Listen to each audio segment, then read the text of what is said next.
Suivez-nous, on vous emmène ce matin visiter le village de Peillon. Perché au cœur des montagnes niçoises, ce village médiéval accessible uniquement à pied nous séduit avec ses ruelles étroites, ses passages voûtés et ses escaliers escarpés.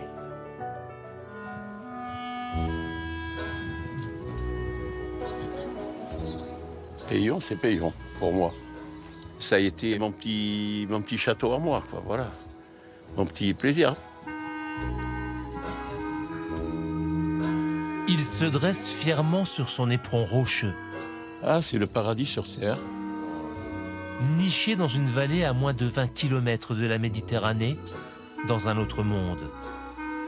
La route s'y arrête, le temps également. Peillon, ça monte, mais après ça descend. Véronique Muller adore raconter son pays. Ça se découvre sans fin. Ça s'appelle un puntine.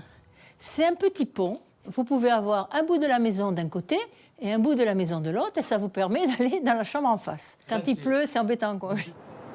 Infirmière aujourd'hui à la retraite, guide bénévole, elle connaît chaque marche, chaque pierre de ce labyrinthe vertical.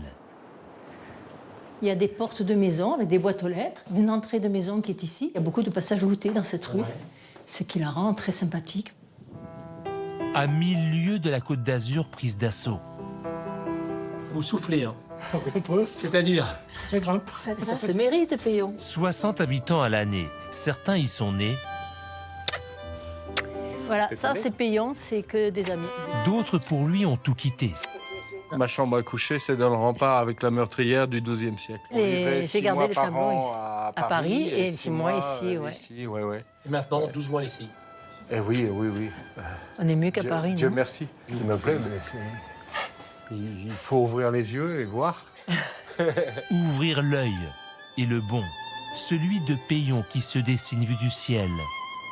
Découvrir derrière la carte postale la grande famille de ceux qui font vivre la commune. À commencer par les Milot. Père et fils racontent en photo la naissance de l'auberge familiale. L'auberge d'origine a cédé la place à un établissement plus moderne, succès oblige, construit à seulement quelques mètres de là. Thomas, le fils aujourd'hui au fourneau, raconte avec sa cuisine la vie d'autrefois. On mangeait pas énormément de viande. C'était des plats nobles, des plats riches. Nous, on est des gens pauvres ici dans l'arrière-pays. On avait quelques cochons, on faisait nos saucissons, nos jambons. Quand on est amoureux de ce village, on est obligé de forcément mettre les choses en avant et essayer de faire des choses aussi pour les gens du village. Un village historique, le Joyau, entouré de 5 hameaux. L'église de Peillon, elle, peut compter sur un serviteur fidèle. Ses grands-parents vivaient ici au milieu du 19e siècle. C'est un bonheur. J'ai toujours aimé faire ça, hein. Ça m'a toujours plu. Ça fait 50 ans que je sonne les cloches bientôt. C'est l'âme du village, les cloches. Qu'on sonne avec ses mains, ses pieds, mais surtout avec sa tête et son cœur.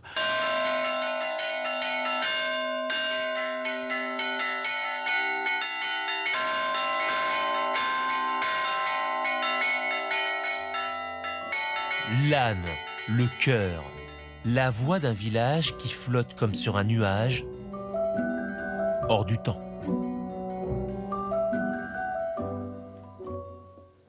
Ouais, superbe, véritable nid d'aigle, on vient de le voir. Peillon, ce village perché, semble défier le temps et la gravité. À quelques kilomètres seulement de Nice, ce joyau médiéval ne peut laisser personne indifférent.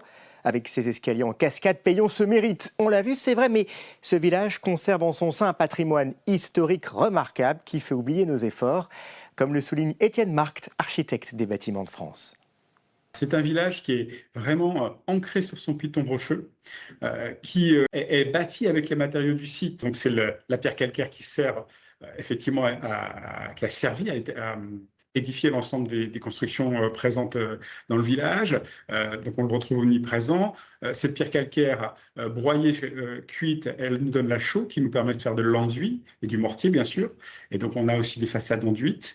Et puis ensuite, en couverture, on a la tuile canal, typique bien sûr de la région. Et donc on a cet ensemble de matériaux qui est très homogène et qui nous donne un très beau village. Le village de Peillon est protégé de plusieurs manières. Vous avez une protection au titre du Code de l'environnement pour son caractère pittoresque, et c'est l'ensemble du village qui est protégé à ce titre. Donc on lui a reconnu, le législateur lui a reconnu un caractère pittoresque, donc c'est une des protections fortes. Et ensuite, nous avons déjà 2 monuments historiques à Peillon, qui sont la chapelle des 7 douleurs, une petite chapelle qui est en pied de village, peinte avec des fresques magnifiques, et une fontaine tout à fait remarquable aussi, qui marque l'entrée du village et qui est elle-même protégée monument historique. Bref, un petit bijou qui, chaque été, résonne au son du swing et des cuivres avec un festival de jazz. En juillet, les artistes se produisent en plein air, nous offrant une ambiance intimiste et chaleureuse. Et à 20 km de là, ne manquez pas Lucéram, cet autre village médiéval niché sur les hauteurs de l'arrière-pays niçois, séduit tout autant par son charme, mais aussi pour sa tradition de Noël.